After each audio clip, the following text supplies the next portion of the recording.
Nerds, this is Chris, and I'm back today with Val from Because Geek, and we're continuing our Game of Thrones Season 6 predictions video series, and today we're talking about a character I'm really excited about. We hadn't seen him in a long time. He's been up north somewhere, and that is Hodor. What? We're doing Hodor, right? We're doing Bran, Chris. Bran, you know, little kid.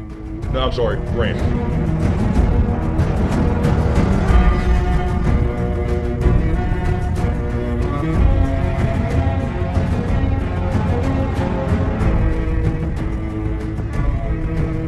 Hey guys, back here. As you can see, I'm not wearing my big orange headphones because it seemed to be a bit too much for some people. She got self-conscious about it, and she wanted to show off her toque. No, I didn't. Oh. Her toboggan. Yeah. So last time we saw Bran, he had just found the three-eyed raven. He's in the cave, he's safe, away from the whites, and Jojen died. Poor guy. But he's with Mira and he's with Leaf, and he's now training to become super powerful Green Seer. Just like Luke Skywalker. Exactly like Luke Skywalker. Why does everyone want to copy Star Wars? They always use Star Wars references. And that's another thing. I don't think this season, speaking of the first prediction, that we'll see a lot of training. I think we'll definitely see flashbacks. That's been confirmed. I think the producers already said he's missing in season 5, basically because you got to just assume that he's off training. Kind of like in Star Wars when we saw Luke, you know, just spend a weekend at Yoda's. And then we never really saw any real training except for a couple little scenes of that. Yeah, season 4, that's been a long time. Yeah, the kid's grown. Like, he's tall and he has short hair. Yeah, apparently they give haircuts at werewood.net. They have a barbershop. So obviously, Bran is going to be huge this season. A lot of the teasers that we've gotten have been related to Bran. The first one was pretty obvious. We got a lot of clips from the past that seemed to be Bran's visions because the whole video had this dreamy effect type of thing. The vignette. Yeah. So Bran's visions are going to help us out a lot this season. Bran's going to be a huge in-game player, I think, in our story, especially this season. And the cool thing about it is he's kind of going to be our eyes as far as the viewers go. He's going to know things that the other characters don't know. So it's kind of going to be that effect like when you're watching a horror movie and you say, no, motherfucker, don't turn around that corner. Because we're going to kind of know things before the other characters do. That's right. It's time to finally give up some damn secrets, George, or Dan, and Dave.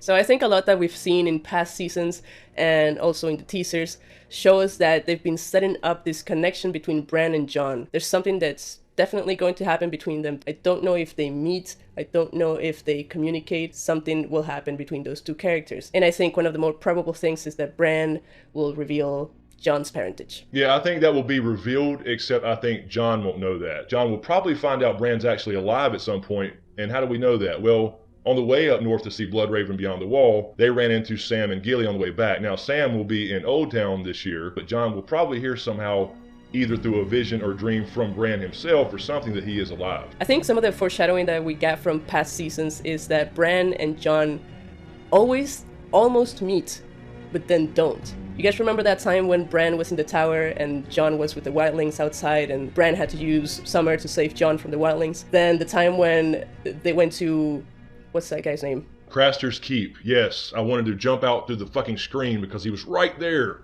I know, and it actually made me tear up when he was like, no, we gotta go. I'm like, no, Jon. Yeah. At least say something. I mean, just say I gotta go, but I'm alive.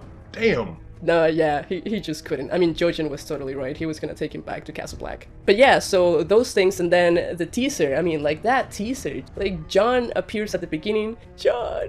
And right after Jon appears at the end, Bran appears right after, kind of like he's just warging into something, and it was right after we see Jon dying. So there's this big connection that they're setting us up for, that I can't wait to see it. And I had previously mentioned in my magical or prophecy video, one of the two, that he's with Bloodraven, the three-eyed crow. So originally as Brendan Rivers, he was described as albino with red eyes before he lost one to his brother Bittersteel. Bran is now with him as his kind of Jedi master. But now Jon runs around with a direwolf named Ghost who happens to be albino with red eyes. Yeah, another cool connection. And just to add to what Chris was saying about Sam, one idea that I had is that Sam, if he's in Old Town and he's trying to become a maester, he's probably going to get, especially if he's talking to Marwyn, he's going to be in contact with the glass candles. You can communicate with the glass candles. Maybe that's something that Sam can use to communicate with Bran. So if Marwyn the Mage is in the show, which is the character in the books only so far, who is a archmaester who loves magic, where most maesters don't like it at all, or don't understand it. Then maybe Sam perhaps uses that glass candle to communicate with John over a long distance while he's still in Old Town to let him know that Bran is in fact alive. There's also the foreshadowing that Sam has always wanted to become a wizard. If he does get to study magic in Old Town, that could be what that meant. Yeah, because one thing I've never understood about at least the show is they already know a lot about White Walkers as far as how to defeat them, and yet he's sending Sam to become the next Maester for the Night's Watch. Yeah, I understand that. But more specifically, to learn about the White Walkers. Well, they already know how to beat him, right? They know that Dragonglass, Obsidian works, and now they know that Valyrian Steel works. So if they're just trying to fight a war, what else is there to know? Yeah. So we've heard from Jeremy Podeswa, I believe, that the season premiere will start off with a bang. I mean, it could definitely be one of Bran's visions. But the thing is, I think the only vision from Bran that would be a bang would be the Tower of Joy. And I don't think we would see the Tower of Joy before we see young Ned sparring with another kid in Winterfell.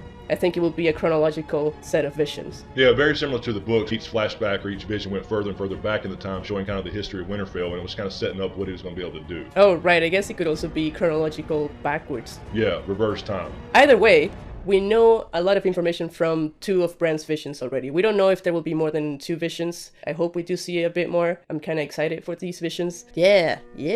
From the behind the scenes video that HBO just released, we got a clear view of the scene where young Ned is sparring with another kid. And I can explain to you why I believe that the taller kid is Ned and the shorter kid is Benjen. So one of the reasons is that Sebastian Croft was cast as young Ned. That is confirmed. And I looked up pictures of Sebastian Croft, and he's not a little kid anymore. There are a lot of pictures of him as a little kid, but I have seen pictures where he's a bit taller, so he's definitely a lot taller than that other little kid in that scene from the behind the scenes video. His hair is also lighter, just like the taller kid.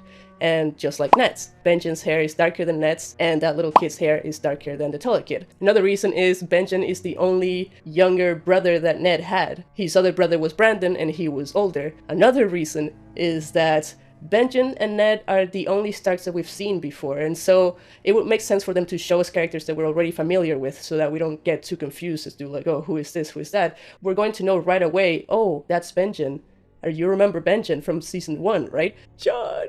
I have thought that it could also be a tomboy version of Lyanna, but I really doubt that her parents would let her wear that stuff when she was that little. Very similar to Arya, she was a tomboy, but yeah, I think you're right, it probably is Benjen. I mean, being the only brother kind of eliminates any other possibilities, unless it is a tomboy Lyanna. Yeah, and it's also not Robert, as some of you guys think, because Ned met Robert when he was a teenager, squiring for Jon Arryn at the Vale. So he was too young in that scene for it to be Robert. Right, and this kind of mirrors the vision in the book when it is actually Benjen and Lyanna, but they're changing it in the show. Probably not wanting to show Lyanna. I don't know, we may actually see Lyanna in that scene as well. Yeah, I mean, they're not going to release everything, so maybe she's standing off to the side in that particular picture that they released or whatever, but she could very well be in the vision. Also, in these videos, you can also see that there's another older guy standing right next to the kids. I'm thinking this could be either Brandon or a young Sir Roderick. The other vision, the Tower of Joy, yeah. And the Tower of Joy is the mother of all visions this year, or for the whole series for that matter.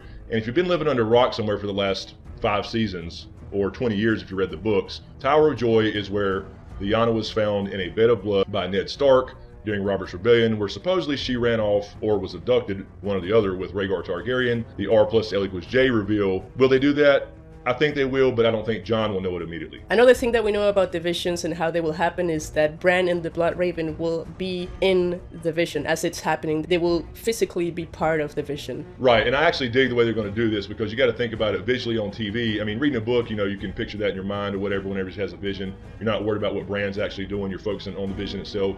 But visually for TV, him and Blood Raven getting to walk around and be involved in the scene so he can talk to him and explain what the hell's going on. That's going to be really cool because otherwise you just see Bran sitting in a tree throne all year, and that wouldn't be very visually appealing. Exactly, but will he be stuck in a tree? I mean, we did get one of the most confusing pictures ever, and I mean, like, people were just excited to see Bran again. I was just like, why the hell is he on a horse? Like, what? Right, where'd they get the damn horse from? And why is he leaving in the first place if this is not a vision? So yes, this could be a vision where perhaps maybe in these dreams and visions, he has a little freedom and he can ride around and do things he wanted to do in real life, like become a knight, ride horses, all that good stuff. But perhaps he tries to leave the cave at some point, and the only reason I could think he would do that is if he's trying to get in touch with, say, Jon, to tell him some things he needs to know about the future, because they don't know what's going to happen. And he has to leave the cave physically to go meet him with Hodor, Mira, possibly even Leaf. But where did he get the damn horse from? And yeah, one of the reasons why I don't believe this is a vision is because when you look closely at the picture, you can see that he's kind of leaning forward on the horse as if he can't stand up straight, because you need functioning legs to stand up straight. So that's why I think he's still a cripple in this picture. You can't say that. The PC police will jump your ass for saying the word cripple. But that's the word they use. Not in this politically correct society. Somebody in the comments is going to jump your ass for using the word cripple when it's a perfectly normal word with no negative connotations. They say they're going to pre-board those passengers in need of special assistance. Cripples! And I know I keep bringing up this behind the scenes video, but there was a lot of good stuff in there. We get to see Mira outside of the cave. So why is she outside of the cave? Is she just hunting for food, or are they leaving somewhere? Right, and this is what makes me think that, you know, perhaps he tries to get a hold of John somehow through werewood.net. It doesn't work. Maybe John, you know, hears something through a tree he's nearby or something, but he doesn't understand. So Bran decides to leave the cave physically to go meet him somewhere and tell him this information. Because otherwise, you got to think, what's Mira and Hodor going to be doing all season? Otherwise, there's really no point to the story for them anymore as far as being Bran's guardians, because he's in there safe with the children of the forest. The cave's warded against the whites. So if he doesn't leave the cave physically, there's no reason for Mira or Hodor to even really be in the story anymore. So what I've been thinking is that they will probably have to take leave with them, because I believe that's the only real protection that they will have against the whites. You know, there were a lot of whites just outside of the cave, right? Yeah, it just so happened to be outside the cave when they went the entire trip, didn't run into a damn thing, they got to the cave door, and there happened to be a shit ton of whites just buried in the snow. So yeah, that would be really cool to take leave, and perhaps some other little children of the forest people who are running around in the cave. That would be really cool to see them venture out and meet other men again. Yeah.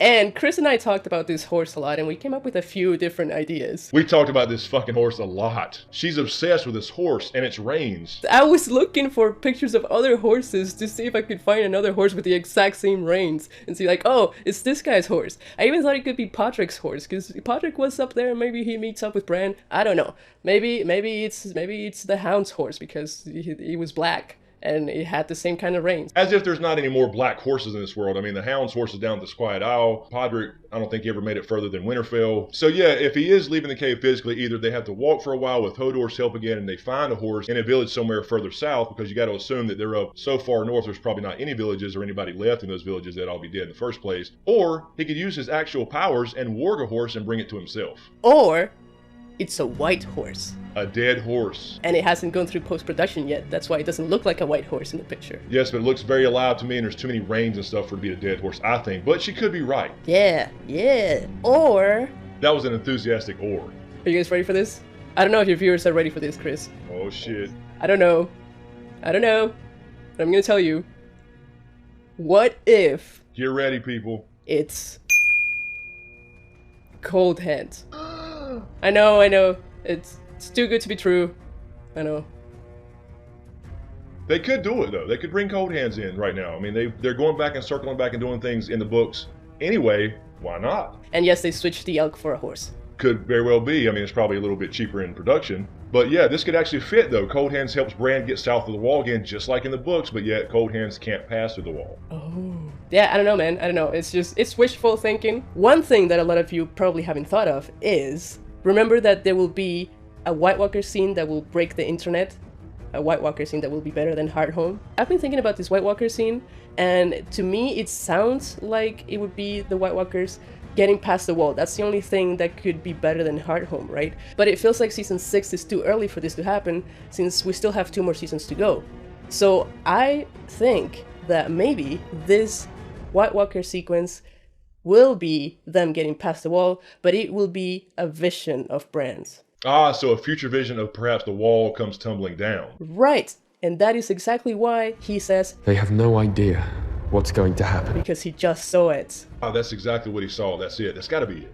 Right, and then he sees that, and then maybe that's why he goes out of the cave, because he needs to tell people. Yeah, no, that's a really good point. I think the wall is coming down. I don't think it's going to be this season physically, but now that you say that... Oh, actually, I just thought of something else. Maybe instead of the White Walkers getting past the wall, Bran could also be seeing The Last Long Night. You know, the one that ended the Age of Heroes? And we may even learn something new about the White Walkers during this vision. But yeah, sorry, Chris, keep going. Okay, so going back really quick to the Mira thing, you know, as far as her role and Hodor's role, etc. The question a lot of people have now, will Mira and Bran have some kind of romance starting? I mean, it's going to be kind of weird because I don't know if he knows that if he takes the position of last Green Seer and gets the job, he's going to be stuck in a tree for the rest of his life. Yeah, and that may create some conflict too. I mean, nothing better than a love story to create conflict. John!